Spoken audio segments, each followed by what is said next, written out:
Okay, so this is where the seats, putting the seats in, crosses over into putting the floor in.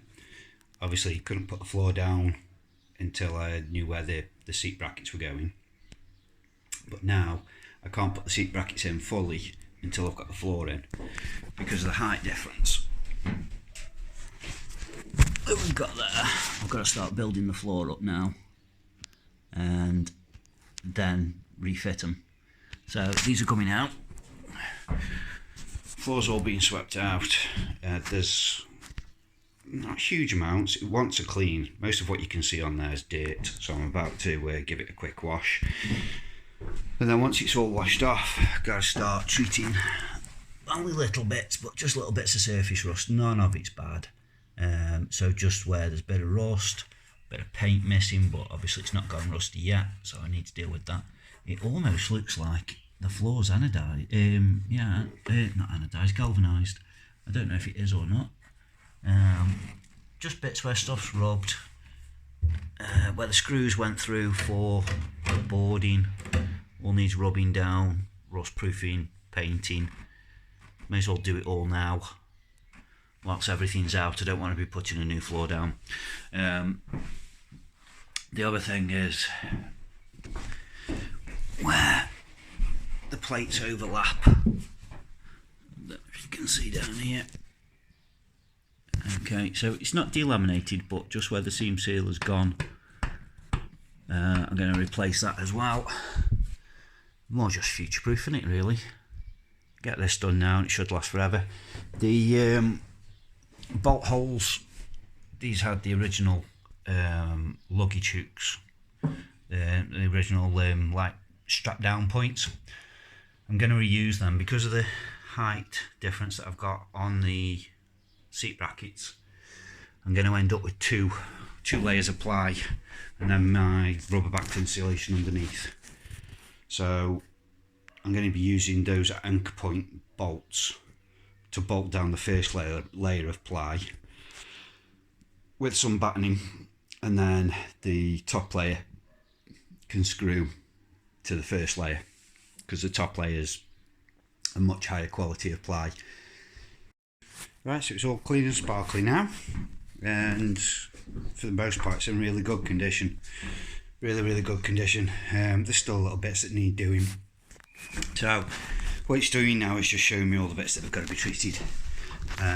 Any of you guys that just build your conversion straight onto the van floor that the van came with, it really is worth taking up the old floor because all of this is lurking underneath. This van's in really good condition. I've seen far younger vans in much worse condition. So it's worth just taking up the floor. It's only a bit of ply. And then we've got all these holes to sort out. All these little bits, it's only surface rust. And all it's going to have is a rub down. So just a rub down, and then once the flaky bits are off the top, just go over it with this.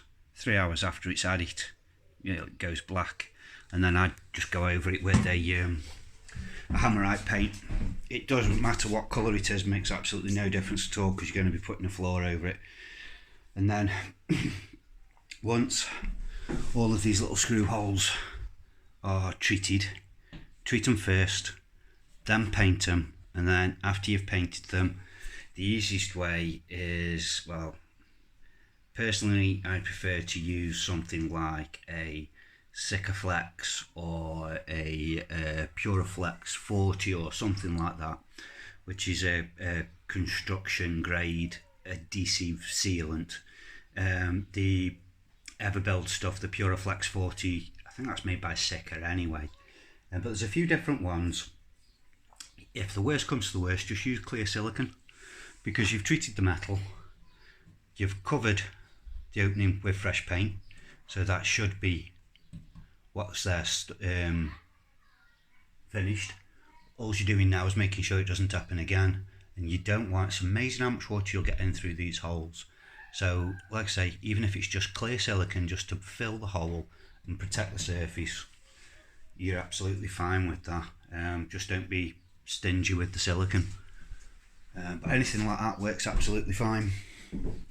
And it's the same with the holes that are drilled for the seats.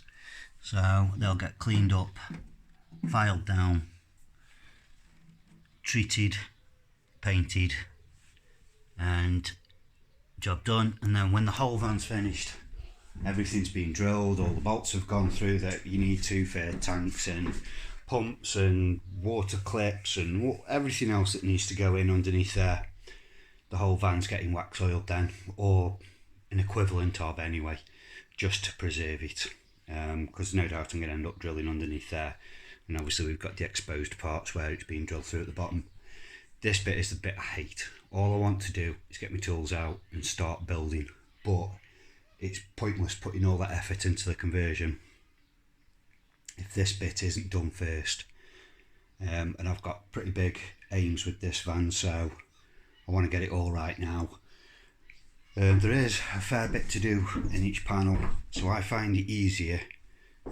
You've got the 3 sections of the van, or 4 sections depending on what van you've got, and just break that up, deal with an entire section, then move on to the next one. So for me, I'll do both of the wheel tubs. Once both wheel tubs are done, I'll do this section, and I'll just move my way across until I'm completely happy that all this section's done. I'll be doing all down by the step. Now all out there will be getting sprayed, but whilst I've got the cure rust out, I may as well do the whole lot. That has been cleaned, that's mostly scratches and ground in dirt, so that part will be getting sprayed, because you'll always see that. The ply will only really come out to sort of this point, so everything past that you'll see. This edge isn't so bad because the ply will come up to the edge and then there'll be a lipping just to cap that off, and there's going to be more once the back's done. I'm going to be ripping out the seats, the floor covering at the front, the plastics going up the side because they'll be getting replaced, and the whole front will be having exactly the same treatment. And then I'm pretty happy then that the van's in good shape. So the first job was making sure it ran right, and it runs absolutely perfectly now. No issues with that at all, just need to replace the back brakes. Now I'm happy with that, get the bodywork right, or at least on the inside as much as I need to anyway. And then when that's right, then get the conversion done. You've got a solid basis then, haven't you, ready for whatever the hundreds of hours you're going to pour into converting it. So it's had a rub down, and most of it's pretty much gone down to good metal.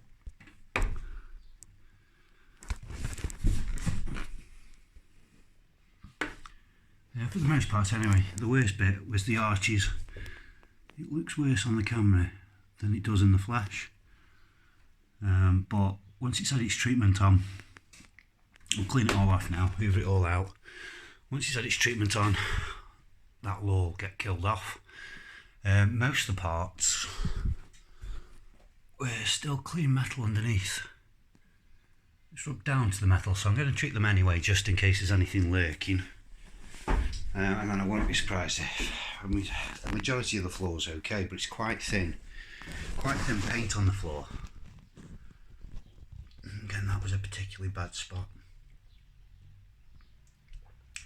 So I think the whole lot will get painted. I've just gone over anything that was flaky. Right down here looked pretty bad, and then once I pop the paint off, for the most part it's still solid metal. No horrible big signs of rust. It's a lot better than what I thought it was going to be, to be honest. A lot better. So that took me 10 minutes, if that. Probably not even that long. And then once that panel's done, I'll work up to this. So I'm looking for any bits of flaky metal like that. Just knocking the top off it with the paper, and then going over it with the sanding sponge, and that's bringing it up fine. Nobody's ever going to see it. Well, you shouldn't do anyway, unless you do either a really crap conversion and it falls out, or you don't do it and then you're replacing the floor and then you're ripping it all out anyway. So this whole floor is going to take me an hour to do. It's got to be worth it. When I get to do the back brakes, I'm going to be putting either something like a Raptor liner or a stone chip paint inside the wheel tubs, because I'll be sorting out these holes as well from the outside skin, because it's pretty thin metal. So it's only about 1 mil, maybe 2 mil at most. So I think a bit of protection now, just to make it last another 10 years, and it should all be good. Okay, so that's all the cure rust done. Literally from starting to rub the floor down to popping this stuff on, an hour at most, probably not even that, to be fair. So well worth doing for how little time it takes. I've been quite liberal with it, so it's already starting to go like a purpley blue colour. And then in the morning I'll just give him a wipe down and go over with the Hammerite, and that should be that dealt with then. But it's not been too bad at all. I've pretty much splashed it all over the floor, and it does look worse on the screen than what it does in reality, but it's really not bad. A lot of these are just little blemishes in the paint, so we'll see what it looks like in the morning. Okay, so I left it overnight, and this is what we'll come back to. So obviously where there's no rust, it dries really hard, this stuff. It looks like wet dribbles, but that's the cure rust, just dried really firm. You can paint straight over it if you need to. If you don't need to, don't worry. And a lot of this metal, there was no rust in it at all. It was just bare metal. Hasn't turned black or blue, just stayed silvery metal, and then obviously it's got like a purpley blue where the rust is. So there's nothing more we need to do with that now, just paint straight over it.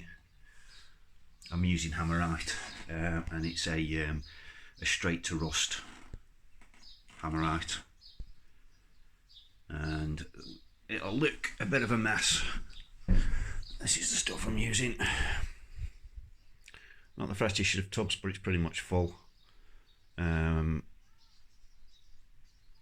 So it's just a straight to rust paint, quick drying. So sort of 3 hours that'll be done, and then once that's done we can start getting the timber down on the floor then.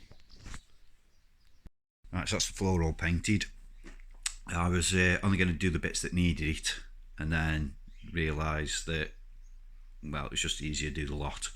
So the whole lot's done, whether it needed it or not, and it really didn't need it. This paint goes on quite nice. It's just the Hammerite paint, but it seems to cover quite well. So I'm never going to need to think about that floor now. Let that dry and start getting the timbers on. Okay, so that's the first layer of ply down.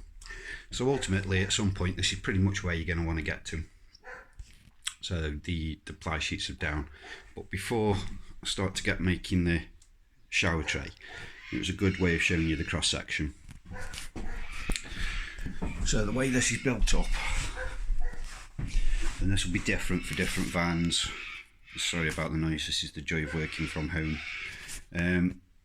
Different vans, you'll do it in different ways. I know on my Renault Master, these bumps, these ridges, they go diagonally, so it's more difficult to get these straight pieces in, but exactly the same process. And depending on the amount of insulation you want to get in there, or what fixings you've got, or any pipe work, obviously it's an ideal way to route. If you've got, say, your hot water heater over here and your sink and bathroom or whatever over here, it's a good place to route pipes. Or if you're routing them through at the back of the van with a panel that you can lift out, you can take all of that into account whilst you're getting your floor down. So these battens I'll be treating, but theoretically it's going to be a closed system. Once the insulation's in place, the insulation I'm using, I'll show you in a second, is a very dense rubber with a dense foam attached to the top of it. Then I'm using it with a PU glue sticking it to the floor. The dense rubber works as a sound deadener. It's also got an R value to it, so it's insulative, and you've also got the foam in there as well. Again, it's insulative, and because I've got, in essence, an 18mm ply lining, and then I've got 18mm high quality hardwood ply going over the top of that, in terms of insulation from the floor point anyway, I think I'll be covered, and it will create its own vapour barrier. So I painted the floor just purely out of belt and braces. I don't need to do any more to it. Totally sealed, no chance of moisture getting in, or none that I can see anyway. I've specifically cut the ply around the edges, leaving sort of a 3mm ish, depending on the metal, 3mm, 5mm ish gap, because I want to be able to get a sealant in down there. I don't want the ply against the metal because of it squeaking. Okay, so we've got the floor in. Well, so we've got the floor in. We've got the floor cut. Regardless of how you're doing with insulation or pipes running underneath your floor, you're ultimately going to end up at this point. So this is where the shower's going. We're going to be making our own shower tray to fit the van. I'll go through that later on when we get to it. So the way I've done this is I've got battens. These ridges are roughly 8mm above the steel. The battens are running up and down the van. Now, depending on how you construct your floor, some people like to put deeper insulation. You might have pipes, say, running from a water heater that are running through, going to a sink or shower area. So you can either run them through underneath your van, or take them across the back with an access panel so that you can get to them.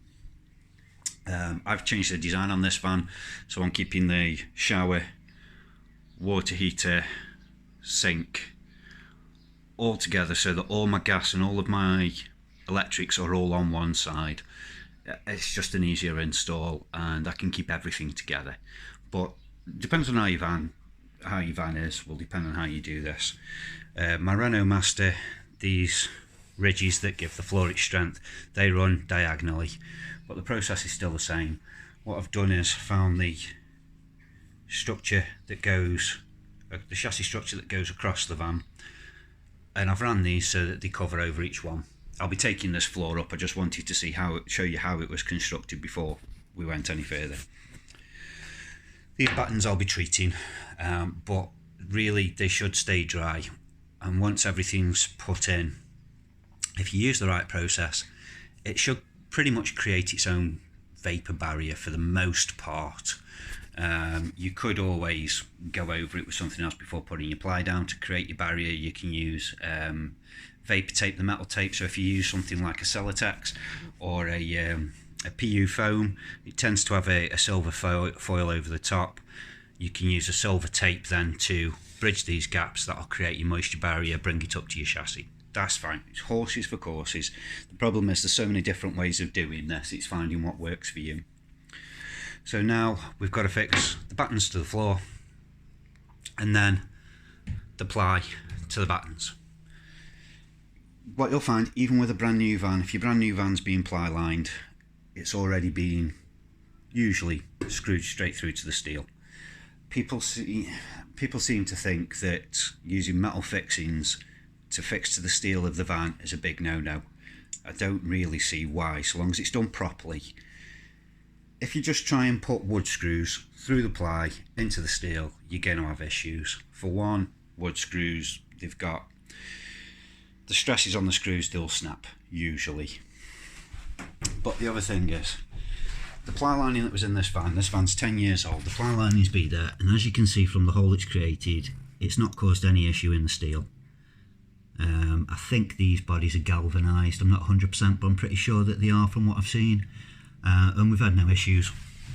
So, fixings. The process I'm following, and I'm not saying that this is the right one for everyone, it's the right process for me. And I know that it works. So, you pick up what you want to pick up. I'm using a PU adhesive. PU is the same as your Gorilla Glues, expanding foam. It's in all sorts. It's a very, very strong adhesive. It will bond most materials to most materials. Check the data sheets. Most of these are online. This stuff is very, very similar to things like Sikaflex. And there's a number of different ones out there. You'll pay a range of money for them. This particular one is made by Sika, I believe. When I check the data sheet, it's got Sika's emblem all over it. So I'm pretty sure that Sikaflex make this. This costs £5 plus the VAT. So £6 a tube, or you can pay double that easily and more. You don't necessarily get any advantage out of it. So looking at the stress that the floor's under, gravity is pretty much pushing it down. That will alter dependent on the road and dependent on how much you've got going on it. My biggest concern isn't about the floor staying stuck down, it's about it staying where it is if ever the van was in a crash. What I don't want to do is attach furniture or anything else to this floor, have a bump, and then to find that everything moves. That's my biggest concern with doing this, because I've got the kids in the van. But regardless, even if I hadn't got the kids in the van, I think safety gets overlooked a lot in these vans. Not by everybody, and I know that's quite a broad brush, but I think it's something to just take into account. So with this, I'll be using adhesive under the rails, and then I'll be using tech screws, not many, just to give a mechanical fixing. For one, it'll help the glue to go off with the timber staying in place. Then I can fix my ply to the timber, and then because of the way I'm constructing this,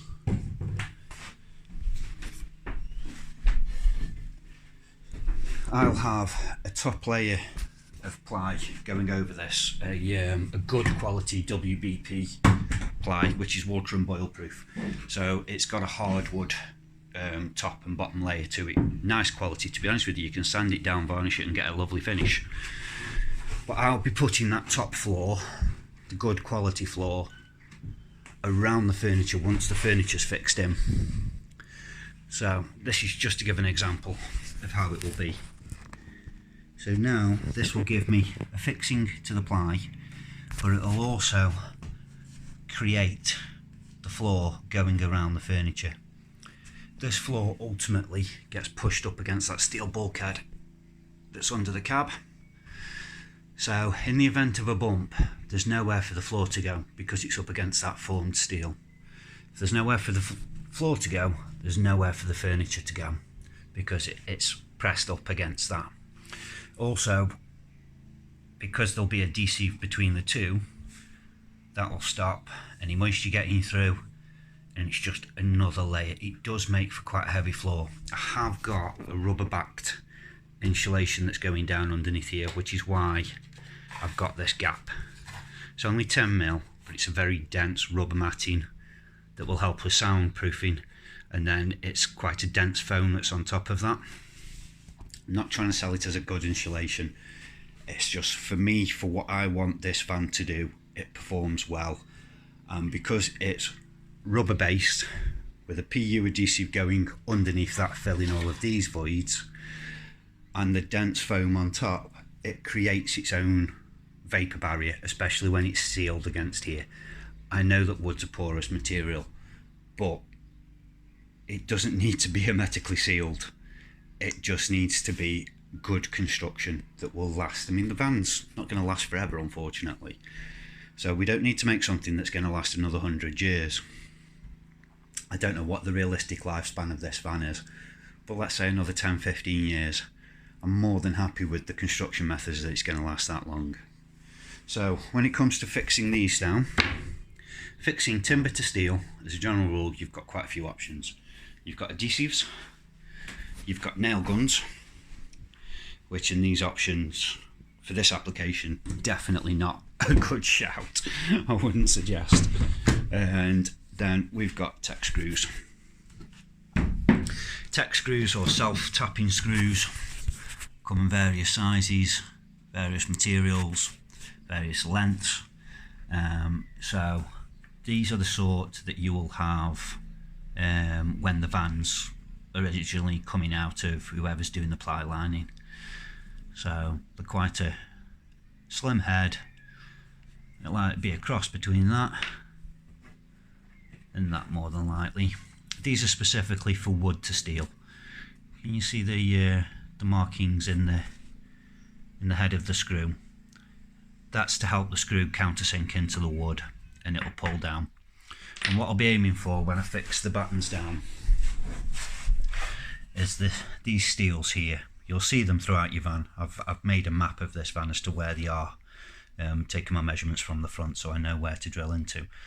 But there's a double layer of steel there, so that'll give me more thread and less chance of any movement in the screw. Movement in the screw shouldn't really be an issue because by that point the glue should have dried. Because of the van being a used van, if you can see the movement, there's little undulations, little curves, just from general use. I mean, a lot of these vans tend to be builders' vans, delivery vans and all sorts. They've all had different lives and we're trying to make the best of them. So the odd screw, just, you know, on a 2400 length, you might only use 2, 3. Will just hold everything in place and give you a chance to get your fixings in, and then wait till do the rest of it. And then, as much, I personally wouldn't use those screws where I can't get to the underside of them, but putting them in the floor of the van, because of how high a van is, it's very easy to crawl underneath. You can treat the hole, you can treat the end of the screw, you can paint it, you can wax oil it, you can do whatever sort of coating you want to do just to preserve the metal and stop any rust forming. Okay, so I've treated all of the battens just to give them as good a chance as possible, but I don't think any moisture will get through to them anyway. All I'm checking now is that I've got clearance between where the seat brackets are going and the edge of the timber, just to make sure everything fits in nicely, and they all seem to. The other thing is now I can mark the timbers where the flanges are so that I can drill them all in one go. So you can see the spot welds just about where these are running up. So you've got the box section running up this side, and then you've got another lip running through that side, and then a countersunk hole ready for the fixing to go through. And then I'll just mark the floor, pre-drill pilot holes, and then use the tech screws with the adhesive just to pop them down. Okay, the other thing I've done is also mapped out where each of the original cargo fixings were. They're pretty evenly spaced going down the van on this one, and it will change per van, even the same model. 95mm from the edge, 754 from where the bulkhead goes, and I've just done that as I've gone down the van and made a map of them just in a notepad. So I'll pre-drill the timbers because I want to use that fixing to get to go through the first layer of ply. The holes there, I may as well use the fixing, and then it's just, again, just a secure mechanical fixing straight to the chassis rail of the van. Plugs up a hole and just more security as well. Okay, so each of the battens I've drilled, countersunk, done my measurements. I've also drilled ready for the M8 bolt that goes into the cargo anchor, and I've pre-drilled everything so that I can treat all the holes in the steel, and I can also make sure I get my sealant in place, so just to make sure everything lines up. I can never find the bloody hole. There we go. And then so that's the same for all three, and then the M8 bolt. That's that's got enough clearance, so that can go down through the ply to bolt the ply down to the chassis.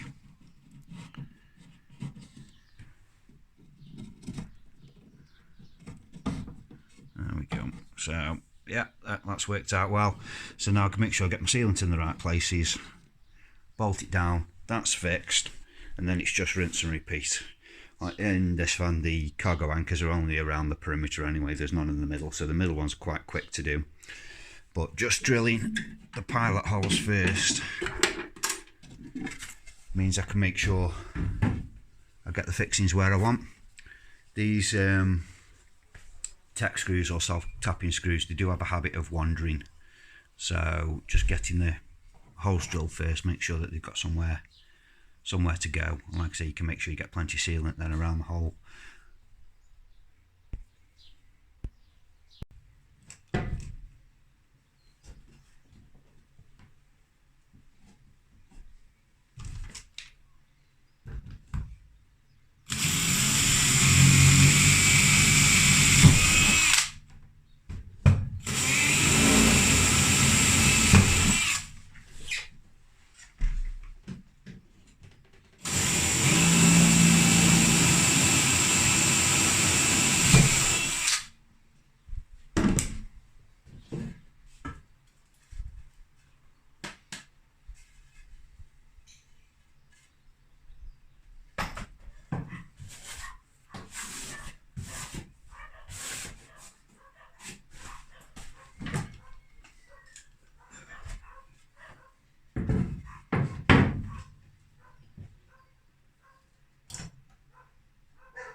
Okay, this is what's going to be going between the steel floor of the van and the ply that I'm putting down. So it's 10mm thick. It's a dense rubber and closed cell foam. So it's got relatively decent R values. It's actually a soundproofing underlay. So if you know, it can go straight onto concrete, it can go onto timber, go onto a number of different substrates. It's quite heavy. I mean, these sheets are 600 by 1200mm, and they weigh almost 6 kilos each. So there's a fair bit of weight going into the van.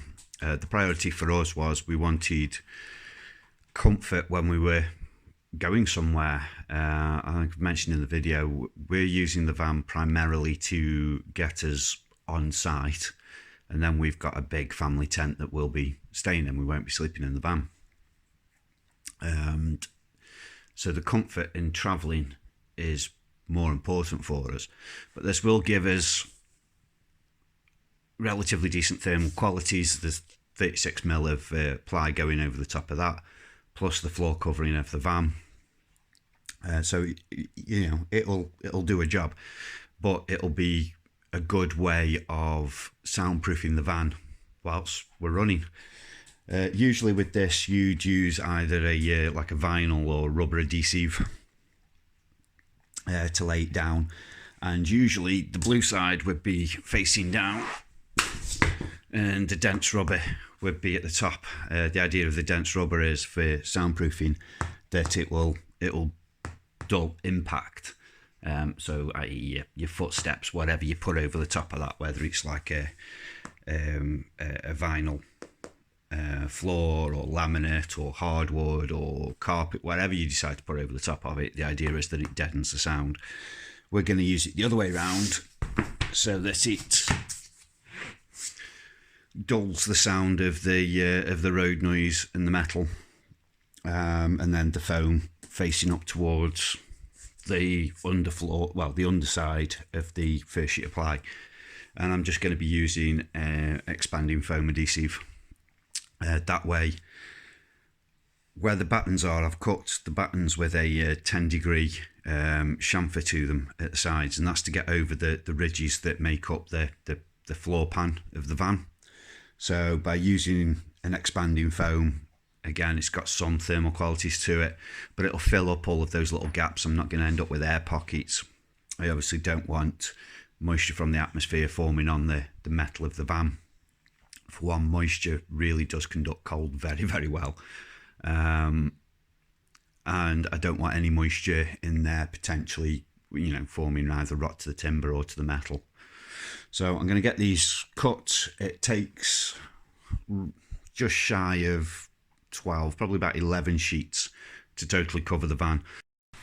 Right, so I've cut the strips, just laid them between the batten, left sort of a mil or so for the expansion on the foam. Any of the little gaps I'm not worried about because the expanding foam will fill them, and as you can hear, it's absolutely hammering down. So I'm going to start getting the floorboards down now and start getting everything glued down. All I'm using is expanding foam to fix them. If you've never used a gun and got gun grade foam, do it. If you need to use expanding foam, don't use plastic nozzles. That'll change your life. You get a lot more use out the can, a lot cleaner, a lot more control. You can alter the rate that it comes out at, and they're just awesome. And a can, I can sometimes go a couple of weeks between uses and the foam's still good inside. So I'll crack on before I end up with a swimming pool in the van. Okay, so that just shows you the foam going down just before I put the insulation on top. I'll leave it a little bit of time just to give the foam time just to stiffen a little bit before I put the soundproofing on. Just because the mats are so heavy, just lets it hold its weight a bit. Okay, so just show you that. You'd be amazed what I can do on a cake. Okay, so that's the floor all down. Literally, as I showed you, the matting went down on top of the foam in between the timbers that I put in, and then the ply sheet that I'd already cut to shape down straight on top of that, and again just glued and screwed to the beams. Just used an exterior wood adhesive on the battens and then screwed down to the battens as well. I've just foamed up around the edges. You've got to bear in mind these walls are going to go down on top of the ply, so I need to batten out the steels, so then I should get a nice seal between the wall and the floor. So I'm not worried at all about the foam, just to flatten the walls out really for the battens. This is just a temporary piece I put in so as to not damage the battens before the floor comes in. I'm not too worried about this area at the minute because I need to make the plug to make the mould, to make the fiberglass shower tray to go in there, because of the way this is laid out and the space constraints, primarily because of having the kid seats in the back. There's no way I'm going to find a shower tray that's going to fit what I need it to fit. So the only way I could see around it was to make one. I've never made one before. It doesn't look overly difficult, and I'm going to get exactly what I want then. And obviously if I can do it on this one, the shower tray is normally quite a big obstacle in these vans, but if I can do it on this one, then it's a headache I haven't got to eliminate when I do the next one. So that's why that's there like that. But a fair bit of faffing about, but considering the whole van now is pretty much based on the floor that's down, I think it was worth the extra time it's taken. And it is solid, very solid, a bit heavy, but it should be good. I'm going to be taking it for a drive in a minute and just see what the difference is like with sound.